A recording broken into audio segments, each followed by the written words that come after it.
Chairman PTI Imran Khan की horse trading से मुतल्लिक एक और मुबैना ऑडियो लीक हो गई। सबसे बड़े हाउस से सबसे बड़ी ऑडियो लीक्स आने का सिलसिला न थम सका।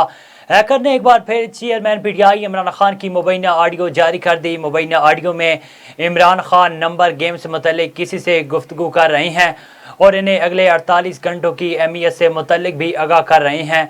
हैकर की जानिब से मुबैना लीक की गई ऑडियो में सिर्फ इमरान खान ही की आवाज़ आ रही है, जिसमें इमरान खान नंबर गेम से मुतल्लिक अपनी चालें चलने और गेम हाथ में करने का तरीका भी बता रहे हैं। मुबैना ऑडियो के आखिरी हिस्से में चेयरमैन पीटीआई इमरान खान का कहना है कि इस वक्त मुआशरे के तमाम तबकात और इनके साथ हैं। ऑडियो में इमरान खान सही और गलत की फिक्र ना करने पर भी कायल कर रहे हैं। हैकर की जानिब से चेयरमैन पीटीआई की अब तक 3 मुबैना ऑडियोज़ मंजर-ए-आम पर लाई गई हैं, जबकि वज़ीर आज़म शहबाज शरीफ की तौकीर शाह और मरियम नवाज से मुबैना ऑडियोज़ भी जारी की जा चुकी हैं। हैकर ने आइंदा भी ऑडियो जारी करने का इंतबाह दे रखा है।